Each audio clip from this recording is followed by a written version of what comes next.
85 वर्ष की उम्र में विमला देवी की याददाश्त काफी कमजोर होती जा रही थी।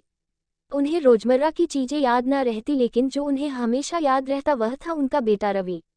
दिन हो या रात, एक पल भी ऐसा न होता जब उन्हें अपने बेटे रवि की याद न आती। दूसरी तरफ बेटा रवि था, जो साल भर में एक आध बार अपने माँ को फोन कर लिया करता और 5 मिनट से ज्यादा बातें भी न किया करता।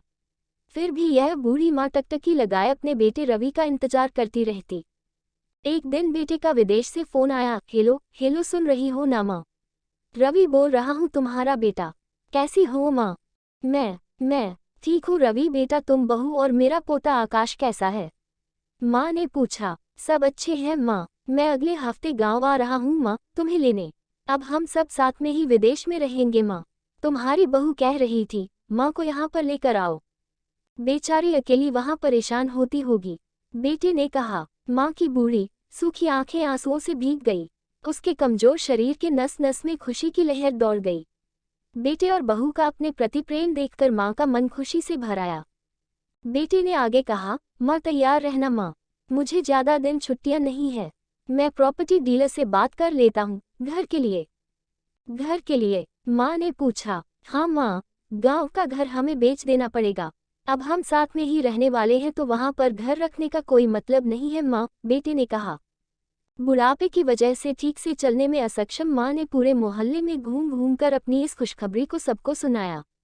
सभी को खुशी हुई, सबको लगा माँ जी के आखिरी दिन अपने परिवार के साथ खुशी से बीत जाएंगे। घर वापस आकर माँ ने अपने घर के कोने कोने को ऐसे देखा जैसे वह अपने दूसरे बेटे को देख रही हो। देखे भी क्यों ना, उस घर को अपने बेटे से कम थोड़ी समझा था। अपने पति के साथ 50 साल यही तो बिताए थे, लेकिन अब मजबूर थी बुढ़ापे के आखिरी साल बेटे और बहू और पोते के साथ बिताना चाहती थी। दिल पर पत्थर रखकर घर बेचने के लिए माँ तैयार हो गई। अल बेटे ने घर को आधे दामों पर बेच दिया। माँ ने ज्यादा नहीं, लेकिन जिन चीजों से दिल लगा था उन चीजों को समेटा और बेटे के साथ टैक्सी में बैठकर एयरपोर्ट के लिए चली गई। एयरपोर्ट पर आकर बेटे ने माँ से कहा, माँ तुम यहाँ बेंच पर बैठो, मैं सामान और बोर्डिंग पास की जांच कर आता हूँ। वहाँ वक्त लगता है और खड़ा रहना पड़ता है, तुम्हें तकलीफ होगी। तुम यही आराम करो। मैं यूँ गया और यूँ आया। माँ बेंच पर बैठ गई और बेटा अंदर चला गया। काफी समय हो गया, बेटा वापस नहीं लौटा। माँ सोचने लगी, ज्यादा भीड़ होगी इसलिए देर लग रही होगी। उद्धरण चिन्ह। अंधेरा होने को आया, अब तो लोगों की चहलकदमी भी कम होने लगी। माँ को अब चिंता होने लगी। एक कर्मचारी ने आकर पूछा, किससे मिलना है माँ जी आपको? यहाँ पर क्यों बैठी है? डरती हुई आवाज में विमला देवी बोली, मेरा बेटा रवि अंदर सामान की जांच कराने गया है। विदेश जा रहे हैं हम। क्या नाम है माँ जी आपके बेटे का? कर्मचारी ने पूछा। रवि नाम है मेरे बेटे का, विमला देवी ने बताया। कर्मचारी अंदर गया और थोड़ी देर बाद बाहर लौटा। उसने विमला देवी से कहा, माँ जी विदेश जाने वाली फ्लाइट तो दोपहर में ही जा चुकी है और आपका बेटा रवि भी उस फ्लाइट में बैठकर लंदन जा चुका है। अब आपके यहाँ बैठने का कोई मतलब नहीं है, आप भी अपने घर चली जाए। क्या जा चुका है? और मैं घर जाऊं? घर? माँ की आंखों से आंसुओं के सैलाब उठने लगे। जैसे तैसे माँ घर पहुंची, जो अब उसका था ही नहीं, बिक चुका था। वो वही बरामदे के पास सो गई। घर के नए मालिक को उस पर दया आई तो एक कमरा किराए से उसको दे दिया।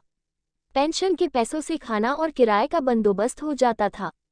दिन बीतने लगे। कुछ दिनों बाद घर के नए मालिक ने विमला देवी से कहा, माँ जी आप अपने रिश्तेदारों के यहाँ पर जाकर क्यों नहीं रहती है? इस उम्र में आपके लिए वही अच्छा होगा। अच्छा तो होगा, लेकिन अगर मेरा बेटा रवि वापस आया तो उसका ख्याल कौन रखेगा? मेरा बेटा बहुत भोला है, उसे अपना ख्याल रखना बिल्कुल नहीं आता। मैं कहीं नहीं जाऊंगी, क्या पता कब उसे मेरी जरूरत पड़ जाए। माँ ने कहा। दोस्तों, सच बता रही हूँ, माँ की ऐसी बातें सुनकर मेरी आंखों में आंसू आ गए। किसी ने सच ही कहा है, पूत कपूत हो सकता है लेकिन माता कभी कुमाता नहीं होती। दोस्तों, आप सभी से हाथ जोड़कर विनती करती हूँ, अपने माता पिता की जितनी हो सके सेवा करना। उनके साथ कभी बुरा बर्ताव मत करना।